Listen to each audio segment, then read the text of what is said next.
Hello and welcome everybody to Flicker Effect on a Monday, May 25th, 2020, Memorial Day. I'm David Lott. Joining me for this is Bobby Jackson. Hey, everybody, how's it going? Yasha Wilson. Hey, everybody. And Michelle Hillard. Hi, hello everyone. Welcome, guys. Happy Memorial Day. Happy Memorial Day.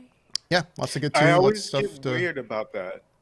Like saying Saying happy when we happy. should be solemn Yeah, about happy. it. just as I Yeah, said it, I was it's, thinking the same thing. It was like Weird. I had this moment of I know people say Happy Memorial Day, so I'm going to say it, but you're right. It does feel a little weird. it feels weird, yeah. It does. Not much else you can say really, but Not really. Let's run with it. Exactly. Yeah. So to start off, I was thinking, we haven't really checked in, at least with you guys in California. Like, what's the latest about with life under COVID-19? Yeah. How have things been with you guys over there?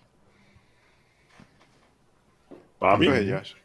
Oh, okay. Well, Okay. I no. So I saw today that they were just announced that retail stores and churches are going to be open, depending on if the county that they're in gives the okay sign. And basically, from the little bit that I read about it, any of the retail stores that have been open right now, as far as being able to do curbside, can open in store. So that's sort of the new thing now. You can actually go into the stores again for some of these retail shops, but it's all dependent upon the county giving that okay. So that's the latest, and it's been pretty warm. And I think that while I did not go to a lot of locations where it was taking place, it looked as though a lot of people were in force out at beaches and going to different places and not necessarily practicing social distancing or wearing of the masks. So we'll see how that turns out in a couple weeks. But yeah, it seems like people feel as though they've waited long enough and they're going to take matters into their own hands. So that's kind of been the story over here. What about you guys? Unless Yasha has something else to add. I Yeah, don't know. Yasha, Have you anything seen to add to anything that? different? No, there's really not much more to add when it comes to that. I've seen the same thing. I've gone out. I'm seeing a little bit less social distancing. In the stores that I go into, the grocery stores anyway, I'm still seeing people with masks. To my knowledge, a lot of places are still requiring people to have masks, especially the essential business like the grocery stores. But aside from that, I really think a lot of people are over it. Some of my friends that I've talked to, they're over it. And I try to remind them, like, hey, man, I'm over it too. But just because we're over it doesn't necessarily mean that we're out of the woods just yet. It's something that you really need to kind of think of and, take into consideration when you're out. Still be careful. Just because I think that it's just because we've spent some time at home and the weather is getting nicer and nicer. And it's definitely beach weather out here. It's kind of, they're insisting that, we get active and do stuff and or that people want to get out there and do stuff, and I get it, but it doesn't mean that it's necessarily okay because I still think we're still kind of like a little bit in the fog, but we'll see what happens in the next week or so if there's an upswing when it comes to COVID and everything like that. So I'm kind of like with Bobby. It's just like we'll see how this works out. Yeah, if you're asking how it's here in Florida, it's about the same, I guess. Hmm.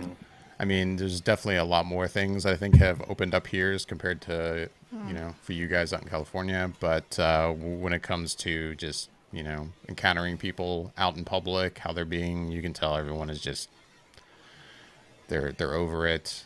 I don't see a lot of mask wearing, depending on where I am. It's like if I go to the grocery store, I feel like people are pretty good about it, depending on the grocery store though. And then, but then I go to other places and people are just kind of whatever. It's kind of feels like everyone's just ready for things to go back to normal. Anything to add to that, Michelle? Not really to add, basically, yeah. I feel like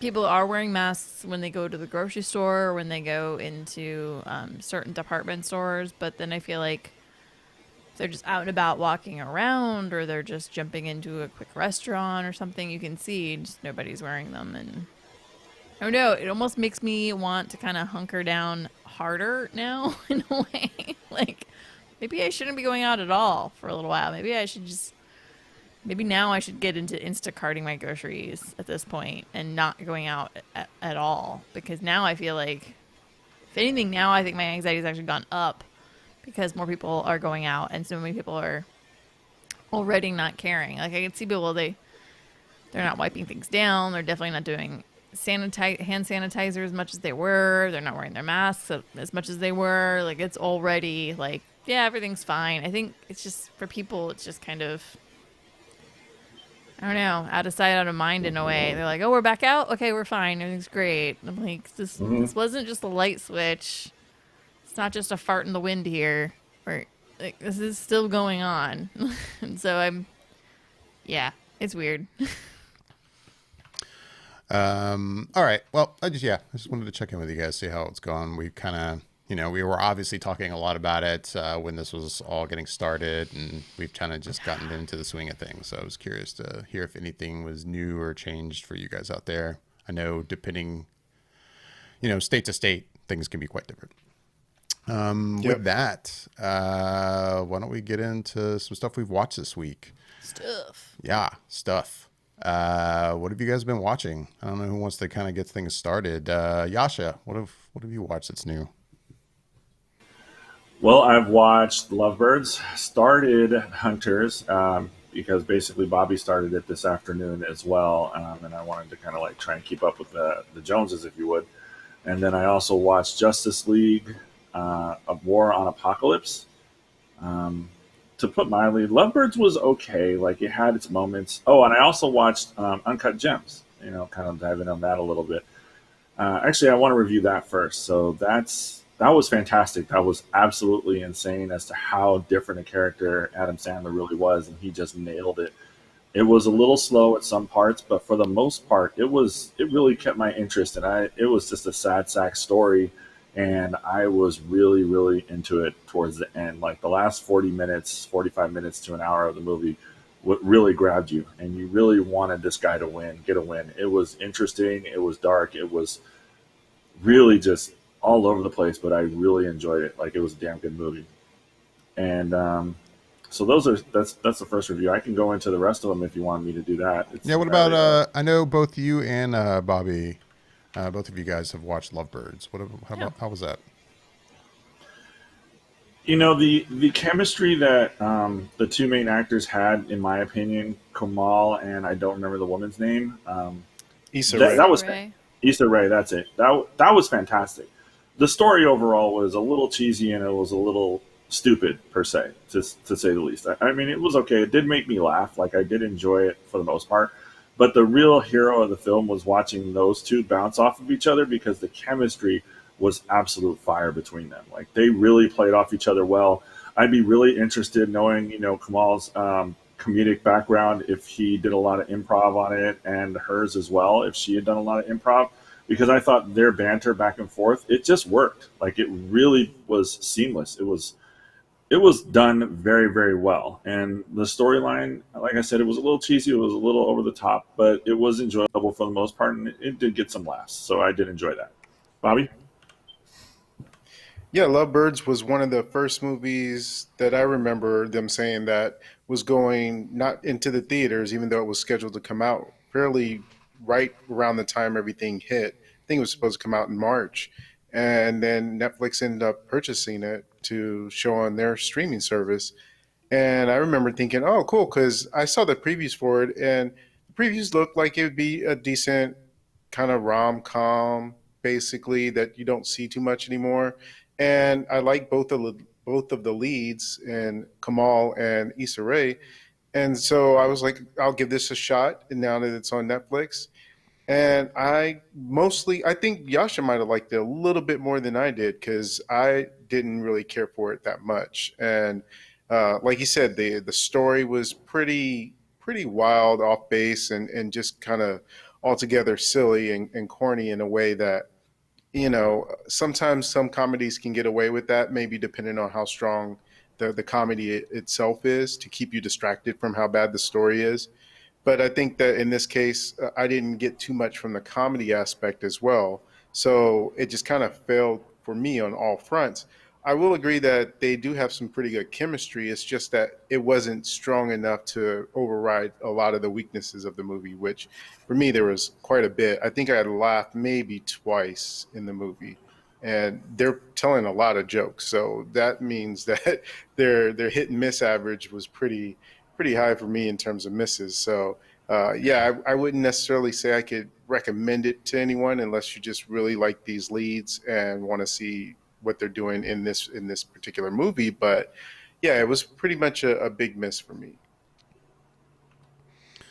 But that's a bummer. That was one I was kind of hoping to watch this week, though. I mean, Yeah. it sounds like you enjoyed it, Yasha. Bobby, not so much. So, I mean, now I'm kind of still curious to watch it, though, to see where I fall. But yeah, I mean, Bobby hit it best. Like it was like you said, it was okay, but it wasn't anything spectacular by any stretch. But I really do think that the best part about it was watching them bounce off of each other. But he's not wrong when it comes to, like, you can tell what the jokes that they're trying to tell, and they're really kind of like, oh, that was a miss, that really didn't hit, that type of thing. So it was okay, for me at best. But yeah, it doesn't sound like Bobby was really into it at all.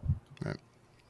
You had mentioned, Yasha, that you saw Justice League Dark, Apokolips War. What'd you think of that? Loved it. I absolutely loved it. I rented it on Amazon Prime. I may actually watch it again before it goes away. Uh, DC just does a phenomenal job with their products on animated movies. Like, they just nail it every single time. It's just like basically watching a cartoon, excuse me, a comic book come to life. And it's dark. It was gritty. It was aggressive. It stung true to the characters. It was touching, and it, in my opinion, very much led into what they're going to do next. And I can't wait. My only bummer is that we have to wait so long between movies for these to come out. Like, they just nail, in my opinion, all of these movies, like from Justice League Flashpoint to Batman Hush to Justice League Dark Apokolips War. Like, all of these films, they are, in my opinion, fantastic, and would be an amazing collection to basically start with a Blu-ray or a DVD type of scenario. Bobby, you also watched it. What'd you think? Yeah, Yasha said a lot of good points about it, and I'll echo some of what he said because I enjoyed it quite a bit. I probably didn't love it as much as he did, but that's mostly based on um, one nitpick, I would say, and then the other one just being some character motivations. Particularly the nitpick is probably Darkseid's voice. I think I've heard his voice being portrayed a little bit better in other things I've watched. It didn't have the that gravitas, if you will, that I normally would hear from a portrayal of his character. So that kind of bothered me throughout whenever he was talking. But then there were some other characters that, even just from within the impetus of the movie, the inciting incident, I was like, would that character really have done that? I don't know, and that kind of threw me off just from the offset. But those things aside, when you really get into the nitty gritty of the story and the action that's involved, it's hitting on all the aspects of which I enjoy from DC animated. And what I find interesting about this is, ever since I think it was either the first Justice League movie that they did or Flashpoint, I forget which one, but they started this new DC animated universe, and all the different animated movies that had came out had been tied to this continuity.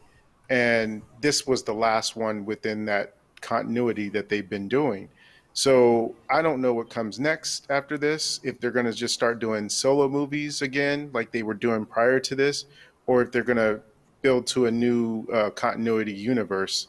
It's hard to tell because they haven't really said anything that I've seen in any interviews where they're going next with everything. But I'm along because, like Yasha essentially said, DC does a really great job with their animated stuff. And it's a little bit more harder edge than their old animation stuff used to be. Like if you watched Justice League on USA when it used to come on, I think it was on USA, and the Justice League Unlimited, those were a little bit. Although I really love those portrayals, those were definitely more suited for regular TV. These are more adult, if you will, I would say, mostly based on some of the language, and it tends to be some of the violence as well. But it's still really good and solid in the way that they portray it, and essentially, for the most part, really true to the characters. Like I said, just aside from some of the nitpicks and gripes I had with this one, but overall, it was a bang up way to end this particular iteration of the DC animated arm of Warner Brothers. So I'm looking forward to seeing what they got next up their sleeves for it. Yeah, I was gonna say that's rated R, I believe. And Was it really? Yeah. I don't think even it remember is. seeing that. I watched the Yeah. trailer today because you guys both mentioned that you had watched it, and I haven't seen this yet. So I watched the trailer today, and it right at the beginning there's the MPAA R rating right there in the front. I'm like, ooh, and that's not Yeah, I surprising. looked I it know up it's not the a minute. first, but Yeah. No, I'm actually I mean, I looked it up right when they did that. Sorry, Michelle. That when the first F bomb that they dropped, I was just like, wait, what's this rated? Like, I was just like, I was kind of surprised by it. yeah. But yeah, No. go ahead. I'm on IMDb and yeah, it's rated R. And then I was looking at who's in this, and there are some solid names in this bad boy. You've got Roger Cross, Rosario Dawson. I actually don't know who Christopher. No, I do know who Christopher Gorman is. Shamar Moore plays Cyborg. Jerry O'Connell, Jason O'Mara. Like, geez, like just keeps on going. And Tony here. Todd is the voice of Darkseid, and I mean, and I can understand where Yeah. Bobby's coming from with the voice for that, because I picked up on his voice pretty quickly because he has such a distinct voice. I was like, that sounds like Tony Todd, and I looked it up immediately. I was like, oh yeah, okay, that makes sense. Yeah, Rainn Wilson. I'm like, geez, Yeah. the list just keeps on going. It does. No, I mean, I haven't seen this one, but you guys are absolutely right. I mean, in terms of the DC animated film slate, they've been incredibly good. Almost everyone that I've watched. Unfortunately, I was on a roll there where I was just automatically buying them as they came out and watching them. And the past few though, I have missed, so I have some catching up to do. But yeah, that needs to happen. You have DC All Access, right? Actually, not with anymore. DC Universe? I What is it called? did for a That's little right. while, and I just wasn't using it at the time, so I at least temporarily canceled it. And then I've also just been curious to see what happens with HBO Max coming out, whether or not it would get kind of almost folded into that, because that just seems like it would make sense to. But maybe not. I've heard. I think you shared with us rumblings that could happen, but I don't know. Have I missed? Yeah. Has anything been announced with that or not? Not yet, but they seem to be leaning in that way, because I know that the second season and is going to be premiering for Doom Patrol on the HBO Max, and I know that they had just had another show from the DC universe that was on there as well. I forget which one it is, but the only other one that I know that's not on there, that's a big show for them, I guess, would be Titans. So it's not like there's too much that they already have that's original content, really. So for them to fold it in wouldn't be too hard of a deal. I guess it's just figuring out the logistics of it. But yeah, I imagine that it's going to happen, because I think within the article that I had shared a while back, they were saying that they weren't really seeming to make a lot of money on the DC the app or whatever that they were doing with it. So I could easily see that being their means to having it be just under one umbrella and bringing maybe those same subscriptions in, or just figuring out a way to just kind of port it all over. So yeah, if it's not now, it will probably be within a year or two at most. And then, not to just kind of swing off topic, but correct me if I'm wrong, HBO Max drops in what, 2 days? Yeah, on Wow. Wednesday. Yeah. It's fast. I feel like, wow. Help me with this. Maybe I'm not. What is the difference between HBO and then HBO Max? The question everyone wants. I want to know, because it's like I'm not excited about getting another streaming service just to like watch the Snyder Cut, and what perks will I really get from doing, watching HBO Mm. Max. Like I watch HBO a little bit here and there, but it's like a lot of the series that I used to watch, they're done now. So it's just like I'm just waiting for stuff to come out. I mean, I think to answer your question, the confusing thing about the title HBO Max, and Bobby, you can, I'm sure, correct me if I'm wrong on this, uh, is that it's not like HBO Go or HBO Now, and that it's just HBO content, but it's really a Warner Brothers streaming service with that HBO Max title. So I mean, it includes a lot of HBO content, but also just a lot of Warner Brothers content in general.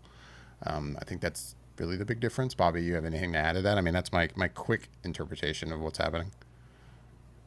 No, you pretty much nailed it. I mean, that's the basis of the whole thing is just HBO is a brand that people recognize and can say, hey, I know what that is, as opposed to maybe just saying Warner Brothers, and you kind of don't necessarily know what that would entail. But with HBO Max, you can understand that anything and everything that's already on HBO and new series that will come on HBO will be available. And then it opens up the Warner Brothers library in terms of not only TV shows but also movies that they have, and also that they made deals with other studios to have some of their stuff on the Warner Brothers streaming or the HBO Max streaming as well.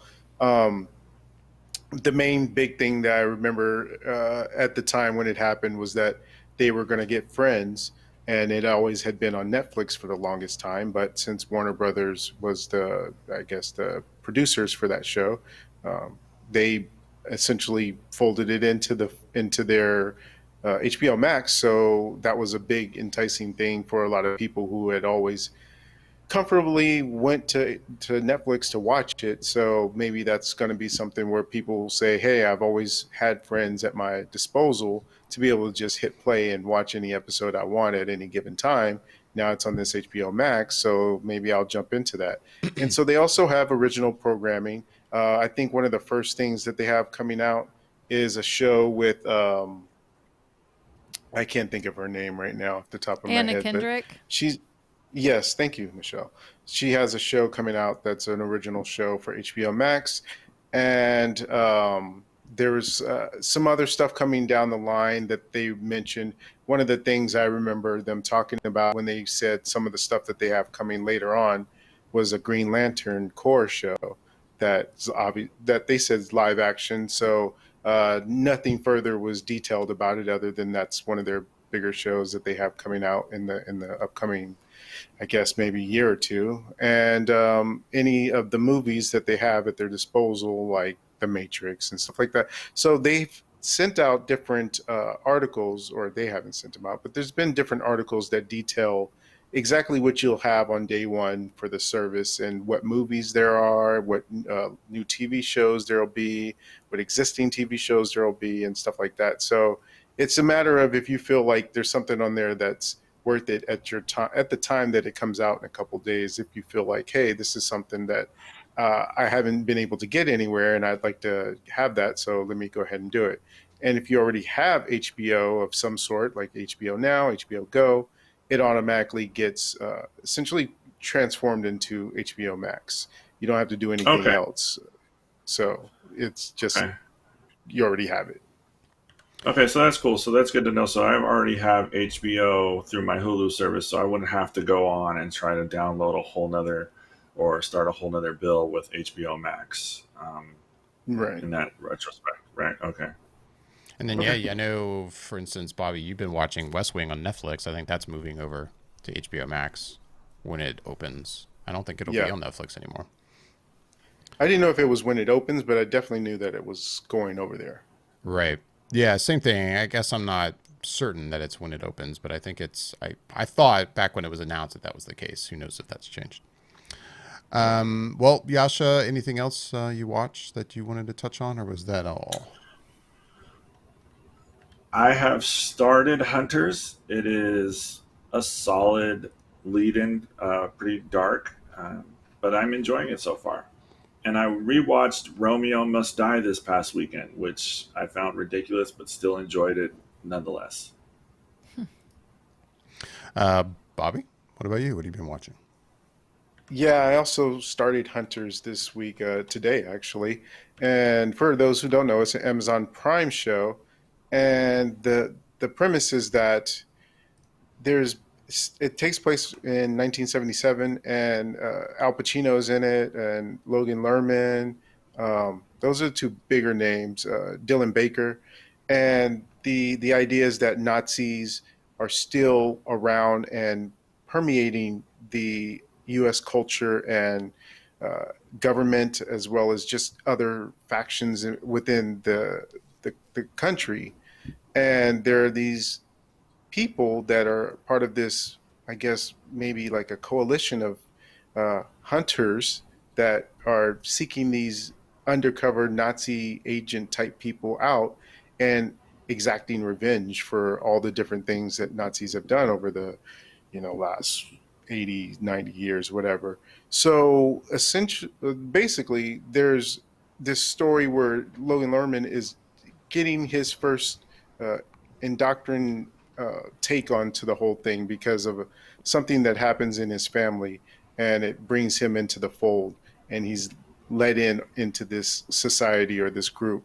And that's about all that I got from the first episode, and it is pretty solid, and it opens in a pretty crazy way, and it just drops you right into this atmosphere of these people that are pretty nasty individuals, obviously being Nazis and whatnot. So it's I'm curious to see where they go with it, especially with the time setting. They do a pretty good job of recreating that late '70s vibe and atmosphere in the show.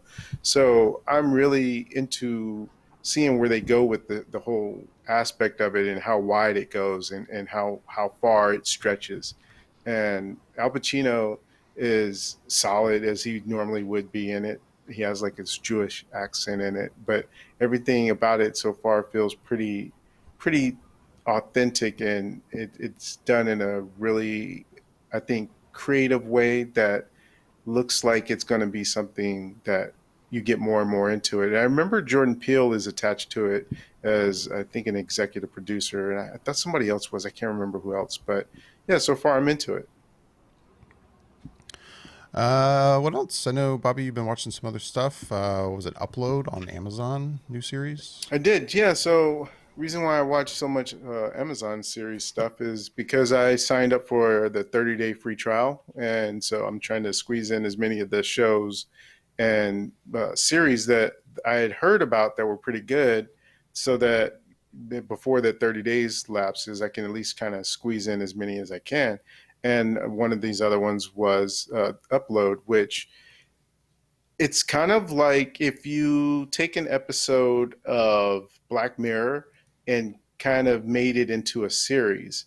And it follows this character played by Robbie Amell, who dies. And instead of, when you die, you just go and disappear, and or go to heaven or whatever.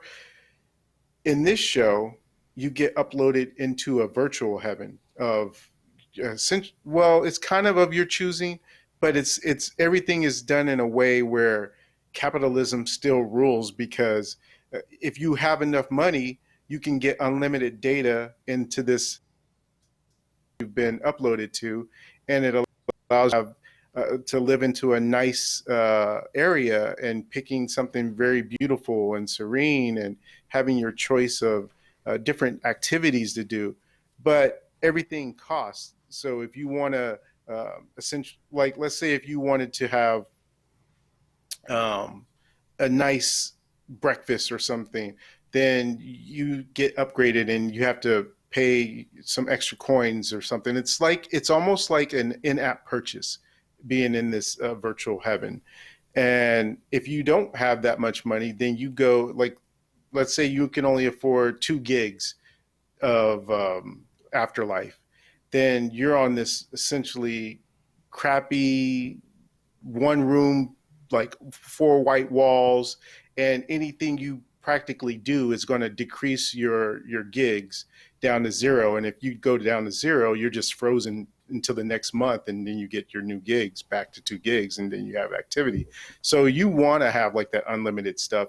But the way he dies is under some mysterious circumstances, and so he's trying to look into what happened to how he died, and he has some help from a person who's called an angel, which is the person that's on the other end, that's kind of like your service center, and she's helping him try to piece the puzzles of his life together, and while he's trying to navigate the lifestyle of being in the afterlife for him. So it's 10 episodes, 8 episodes, somewhere around there. I think 10 maybe. And they're half-hour episodes, so it's really easy to binge. And I enjoyed it. I thought it was pretty good. Some of the acting was a little off, I think. Could have been better. But I really like the concept and what they did with what the material that they have, and some of the aspects of what it would be like if you did have this as a reality, in terms of being able to choose to do something like that. The way they do certain things, I was like, yeah, that's probably how it would really be if you could do this. And they seem to really nail that aesthetic of what it would look like and feel like and be like if this kind of really existed. So it's one I would actually suggest. It's pretty good. And yeah, it's not that old. I think it's maybe been out for about a month on Amazon Prime. So yeah, that's a good one.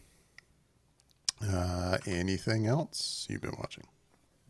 Yeah, I started a long time ago. I had got a chance to see 2 episodes of Jack Ryan, Tom Clancy's Jack Ryan. So I never got a chance to really watch the whole thing. And now that I had signed up for the free trial, I went ahead and binged both seasons of it. And I really, really loved it. I thought it was fantastic.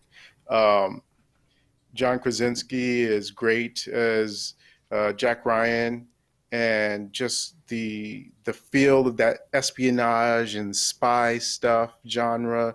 It just hit all those notes really well, and there's lots of consequences and aspects of political intrigue going on there. It just hit on all the things that I like in a type of genre of that nature, of the spy thriller genre.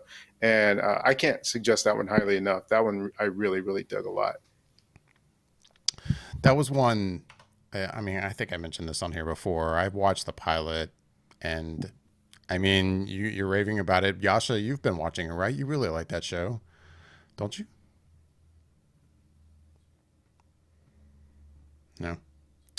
Um, but yeah, I watched the pilot and I really couldn't get behind it. I don't know. I think the production quality, I felt like I wanted a show that was like kind of HBO level production quality, and to me it felt like CBS. Like it was like on a network. Yeah, I remember that. But I only saw the pilot, so that's all I got. Yeah, I think if you get more into it, that production level. In fact, I remember at one point thinking that the production quality on it seemed pretty well. And I don't know if they shot on location in a lot of those places, but it definitely felt like it in terms of the aesthetic and the look of it. It really sold me on it. And maybe within, I would say, I don't know, 2 or 3 episodes, you'll see like maybe a shift in the way that it looks and certain things that are happening. But I don't know. I think, yeah, I do believe that if you were to watch it through, you'd probably enjoy it, because it really does a good job of doing that spy genre stuff. So yeah, maybe you can get another chance at some point. All right. I'll consider it. Um, Uh, yeah. Anything yeah. else? So yeah, one other thing I got a chance to watch was a show that's on Netflix, and I didn't even realize that it had actually started. I know that I'd wanted to see it for a while, and it's called The Eddy.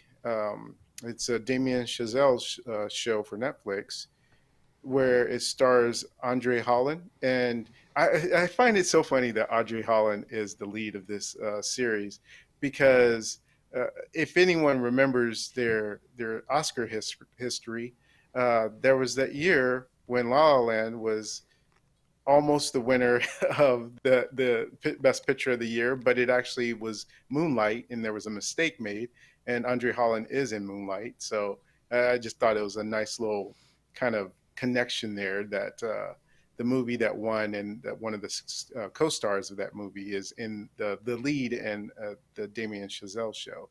And it's this show that takes place in Paris, and the Eddy is this jazz nightclub that Andre Holland's character co-runs with his partner, and it's not doing too well. So he's trying to help make it a little bit of a better place and more pop-in place, but it's not so easy because there's strife between the band that he's trying to help promote within that club, and then he has personal problems of his own when his daughter comes to town and visits.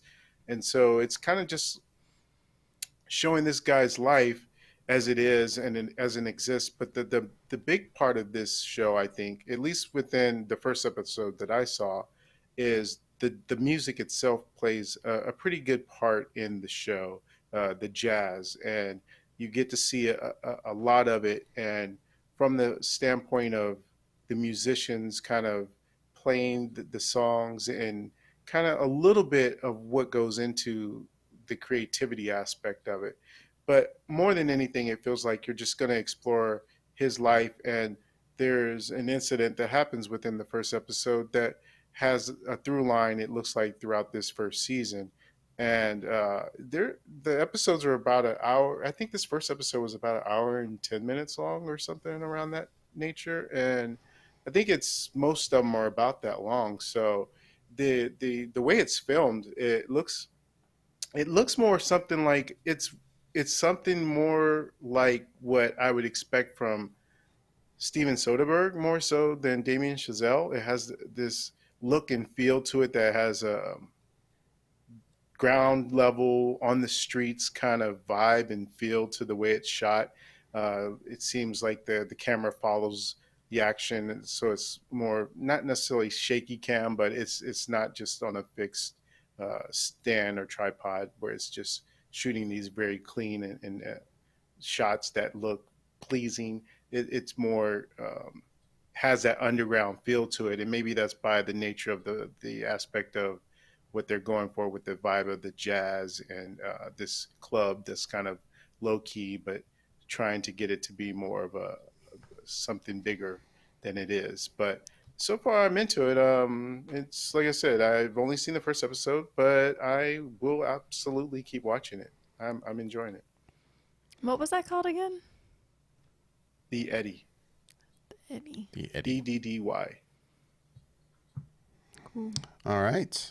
Well, we've got a little bit of time left. I guess, Bobby, any news items that are worthy of bringing up this week? Or Oh, so you really literally didn't watch anything? no, You didn't really have didn't. any I guess thing to I contribute? I could point out that I did do my part to support to the entertainment industry, and I paid $25 for Scoob, so my kids could watch it. No.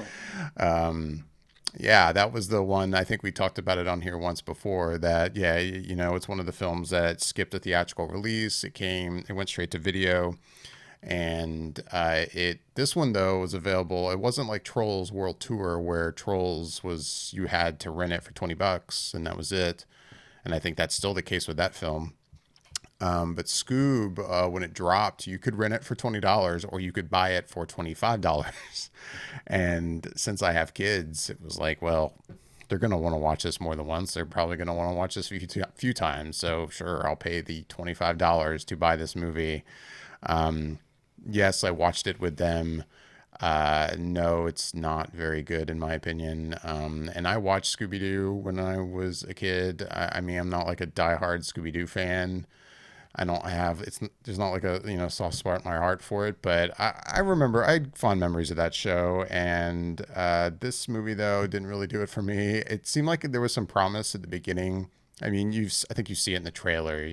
You kind of get a glimpse at the beginning of the film when Shaggy and Scooby-Doo first come together, and but that the rest of the film is them older, like like you saw them in the show, and yeah, No, this movie wasn't great. I mean, not that this movie was made for me anyway, but I mean, even movies like Trolls World Tour, not great, but I was kind of entertained by it. No, not really much at all. I mean, you watched it, Michelle. Any extra thoughts on Scoob? Yeah, I mean, it's not that I had like any high expectations of any kind or anything, but no, it's really not very good. The storyline is weird. It's not even like silly. It's mostly just weird. I'm. It's funny that I know there's a lot of major actors behind the voices, but I really didn't think it was. I really wasn't amazed by their voices in these characters. And it just kind of felt like it was kind of lacking the heart that I think is normally in, Scooby Doo and the Mystery Machine and anything that has to do with that Hanna Barbera life. But what's interesting about it is apparently they were hoping that this was going to be a jumping point to start off more feature films with Hanna Barbera cartoons and figures that we all know. And I don't know if that's going to happen or not, but that was, I guess, the hopes with this film.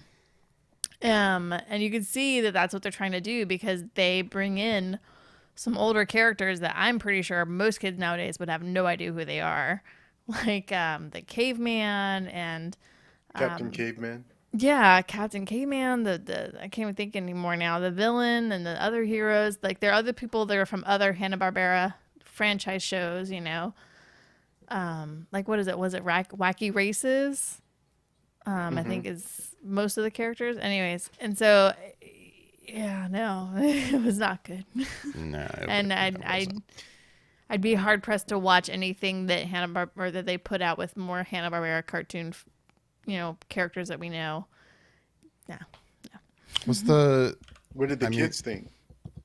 I mean, my daughter liked it, and she's been asking to watch it again. My son, who's 8, I mean, I think he was okay with it, but he wasn't that entertained. And you're not wrong, Michelle. I mean, it is saying that it's like looking at it, it's just like it's one of the first. It's supposed to be the first installment of a Hanna Barbera cinematic universe. Yeah. I don't know if that's going to come to fruition or not, but I heard that was what they were going to try to do, and there's kind of a setup for that in this film, but no. I'm interested to see how much it makes and how much it does, with everybody still kind of on lockdown, but not really following the lockdown procedures. Trolls was released right in the midst of everything, and I'm convinced that that's why that movie did so well. Yeah. And this one's been out now for 2 weekends, so yeah, it's probably lost most of its purchasing people. Yeah. But yeah, really, that's been about it lately. Other than watching like one or two more episodes of The Great on Hulu, which I've already talked about a little bit. So, but I haven't finished it yet, so I don't really want to add anything to that. Yeah. Yeah. Unfortunately, that's really been it. Have you kept up with your promise of at least an episode a week of Breaking Bad? That means I have to watch like 3 episodes this week, I think. You're going to get back, so you're like a whole season behind. It's just sad at this point. Yeah, no, I'm behind on Breaking Bad. I'm sorry. I have failed you guys. Yeah. Well, I mean, I know, dude, you guys are going to love the show. Like, it's just a matter of you guys actually just catching up. That's all. Like, well, see, I think the show's going to have to do some more convincing for Michelle. Like, I am definitely sold that I can see that it's going to be a very good show, even if it's not like, what are we at, 4 episodes now? Even after 4 episodes, I'm not like, oh my God, this is already amazing. But I can see that, hey, enough people love this show, and I can see that it's setting the foundation for a show that's going to be excellent. But Michelle, you seem a little less like sure about it. I mean, in our conversations about Breaking Bad, you seem kind of like, I don't think it's my thing. But correct me if I'm wrong. I don't think it's pulling me in. But it's hard to not go into watching the show without expectations because everybody loves this show and it's amazing. And I'm just kind of watching. I'm kind of like, it's pretty good. It's a good writing. It's a good storyline, but I'm missing something. I'm missing something here. I don't know what to do anymore. I honestly think that if you give the first season a shot, if you're not wanting to finish it after the first season, then like I will stop bugging you both about it. I will officially give Yeah, up. I would agree. But That's I'm probably true. Yeah. Yeah, I mean, if you're not into it by then, like, I mean, Michelle, knowing what you like and what you've been into and talking to you about some of the stuff, I really do think that you would like it. But I think part of it is there's so much hype behind it now, and you're just like, well, it's not, I'm not hooked, and it's been 3 episodes. Like, what is the deal? Like, I mean, I'm waiting for it to get good, so the expectation might be way, way up here. So, I mean, I genuinely think and believe that you both would be really, really excited to watch and finish the show if you watched it. Right. That's my opinion. Just knowing you for a few years now and knowing what you like and knowing how closely you pay attention to detail when it comes to everything from music to score to dialogue to interaction to cinematography, just like all the little nuances of this show that pay so closely attention to. I think you would absolutely adore. Right. Agreed. Right. Well, I'm still planning on giving it a chance. I haven't given up on the show. I just Yeah, I haven't given up. fallen It back a little bit. hasn't really happened.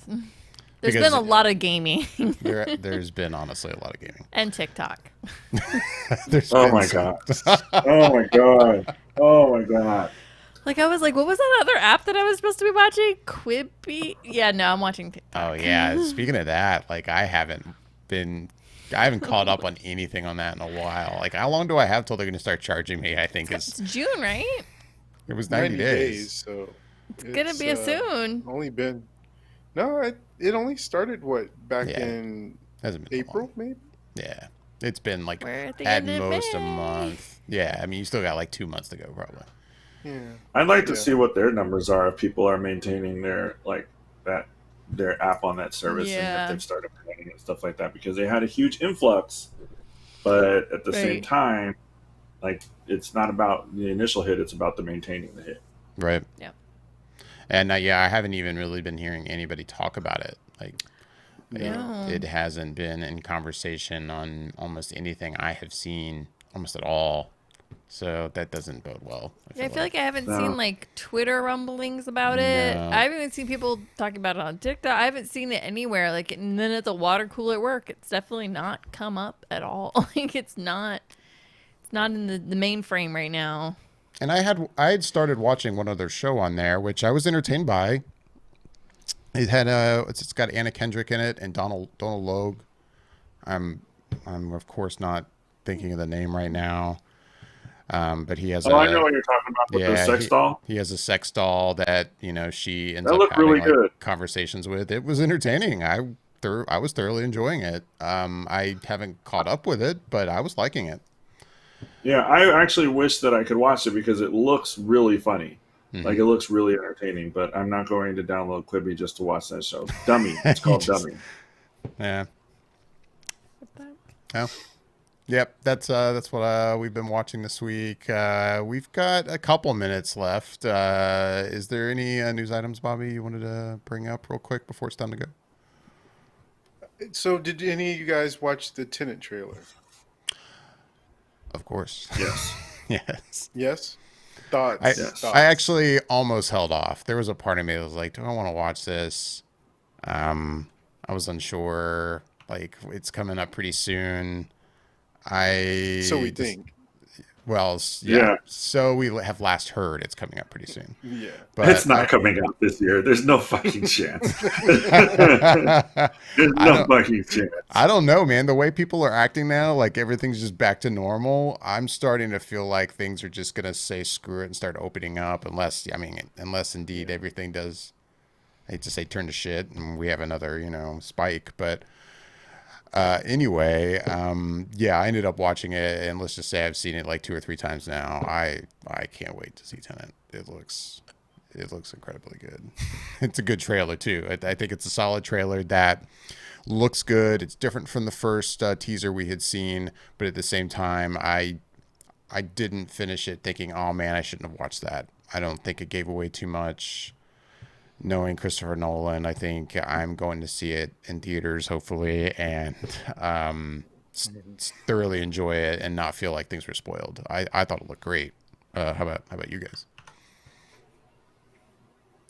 I watched it. Oh, yeah. and I didn't watch. Go I ahead. actually stopped watching it at one point because I wasn't like, oh, I feel like this is going to give away too much or anything. It was one of those like, I started kind of watching it and I was like, I don't need to watch this trailer. Like, I want to see this movie. I've been sold on this film for a long time already. Like, this isn't.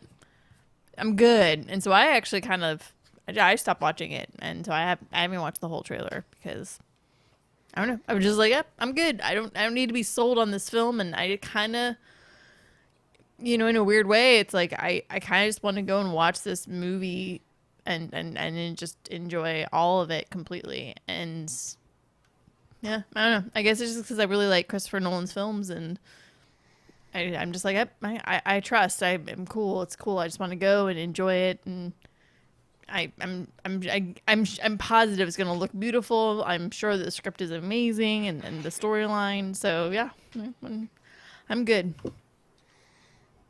Yeah. So what were you saying? Yeah, I'm the same. No, I'm the same. I watched the trailer. I'm thoroughly excited to see this movie. I'm ready to see this movie. I only watched it because the first trailer / teaser that they released really gave you nothing for the movie. I know that I'm going to watch it. I know I'm going to probably enjoy it a great deal. I love it when he does these kind of films where it's, mind bending and a little bit of sci-fi and action and adventure, and it's over the top. And I like all the actors involved. I'm definitely going to watch it. I'm excited to see this trailer. It looks crazy. Excuse me, to see this movie, and I watched the trailer and I can't wait. Like, I'm definitely ready to go watch this movie. I don't think we're going to see it this year. I really don't. I think it's crazy that they're saying, oh, yeah, coming July. The fuck you say? Like, there's no chance. Like, half the country is still shut down. Like, I would be genuinely shocked if they tried to put that movie in the theater this year when they've postponed every other big movie so far as I can remember. At least the big ones that I was looking forward to. Wonder Woman should be coming out in the next couple of weeks. That's postponed. The Eternals was supposed to, not the Eternals. The Eternals is postponed, but Black Widow was supposed to have been out by now. They're all postponed. Why is Tenet any different? Like, I don't think that it's going. They're just saying it just for the excitement, and they're going to be like, see you at Christmas. Watch. Well, in Tenet's defense, I mean, of the ones you've just listed, Tenet is the latest release. It would, all of those films would have come out before July. At this point, Wonder Woman 1984 is August, right? Mm-hmm. Yeah. But I don't disagree with you. I think it's in a precarious position where I really could see a 50-50. I could see, again, pointing to how I see people acting right now and how life seems to be going back to normal a lot faster than I think we were all imagining. Yeah. This is coming from the Florida perspective. I know it's probably different in California, but I don't know. I could see it either way. Yeah. No, that's fair. I mean, I definitely can see that too, but it's like, I just don't think that I'm more leaning towards that it's just going to be postponed. Right. Well, Bobby, what'd you I mean, think? I don't know what the budget for the movie costs. So does anybody know the budget for that movie? We got to know that, he's got to make that money back. No, I don't know. I'd have to look it up. I don't know if it's even public knowledge yet. Yeah. Only thing I remember them saying in an article, and I hope I have these numbers right, but I thought I saw something where they said that 80% of the theaters need to be open in order for them to feel comfortable and confident in sticking to the July release date. So I don't know of any. So I would imagine if theaters aren't open by second week of June, it's gonna get pushed. Yeah, I was gonna say half the like country, David said, 80% of the things country's not starting even opening. open. Yeah, with And things right now, it starting looks to like open, it gives them a couple weeks to start to figure Sure. out if they can open theaters. So Sure. we'll see. Right. I mean, Well, the budget- by the way, just a quick Google. I mean, I don't know how accurate this is. It's telling me it's $205 million budget. That's what I found too. Like, I did a Google search for it as well, just to see. And you know what it is? It's all that he's probably using those IMAX cameras again and that high resolution to make those scenes basically be able to like shoot them going forward and then basically rewind them because it's all doing time travel backwards or whatever he called it.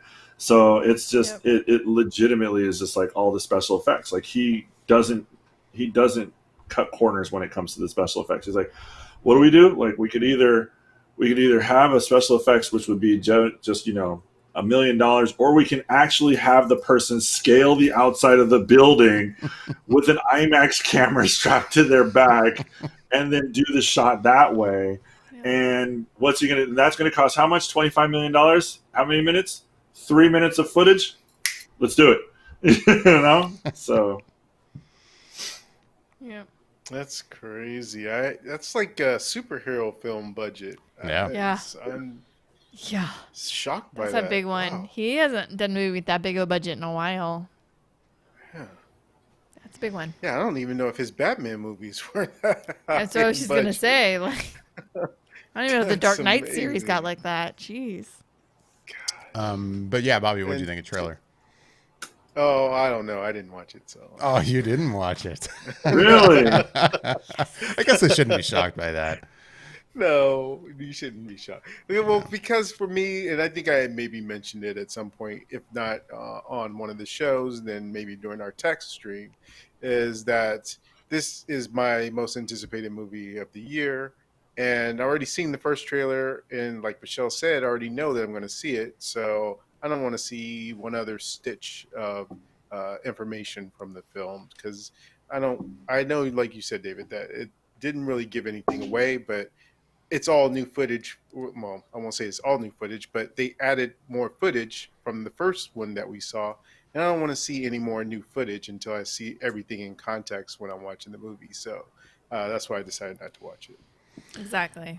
Yeah, but I think if maybe Life were normal, I might have done the same thing and not watched it. But with us not So getting like anything right now, I'm like, you So know what? easy. I'm gonna watch this trailer, and I have no regrets. Yeah. Again, I like that trailer. I think looked fantastic, and I don't think it revealed anything that I wish I hadn't seen whatsoever. So. Yeah, like I feel like I needed to watch this trailer right now. Like, there was a little hesitation, like I said, but then in the end, I'm like, who am I kidding? I need something. I've got to watch this. So that's well, where to put it into perspective, Inception's budget was $160 million. The Dark Knight was $185 million. The Dark Knight Rises budget was $250 million, Wow. according to Box Wow. Office Mojo.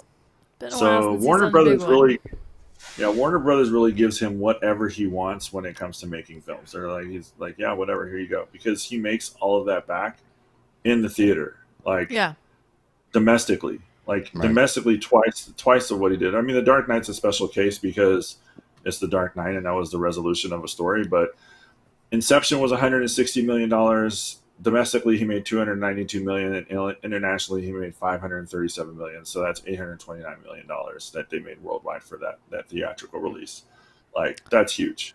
Yeah. I mean, even if you think what he did with Dunkirk, I mean, the film was awesome and it was Oscar nominated. They just throw money at him. They're like, here, have a good time. Yeah, I mean, that one cost $100 million. That's one of the cheaper ones. And he made $189 million domestically and $337 million internationally. Right. So And if you get it's like if you get nominations for award season, then that's even the studio that makes the studio happy, you know. they love that shit. Well, unless anybody has anything else really quick they want to bring up, it's about time to wrap things up. Yeah. Wasn't Michelle going to give us the 5? Oh, yeah. Oh list yeah. that we're Yeah, gonna we've do? got So can we- Our top 5 for Yeah, the next top 5. episode. Yes. For the next episode, So like, Good point. yes. So I thought it would be kind of fun to do the top 5 I can't think of it. why do I top- remember this? Yeah. No, top 5 coming of age films. Okay. Not going to be tough whatsoever. Not going to be hard for somebody in this group at all for him to narrow that down. I think we all like coming of age films. We It's not do. But I know it's got a special place in your heart, and you have a lot of them that you love. Gonna have to bring it down I kind of don't know how I've been labeled a coming of age film guy. Like, because you always seem to like them, and not all of them. There's definitely been ones that you don't like, but it's yeah. like Age of 17. like you get excited and you are anticipating when they come out. You're usually like, okay, yeah, gotta go see that one.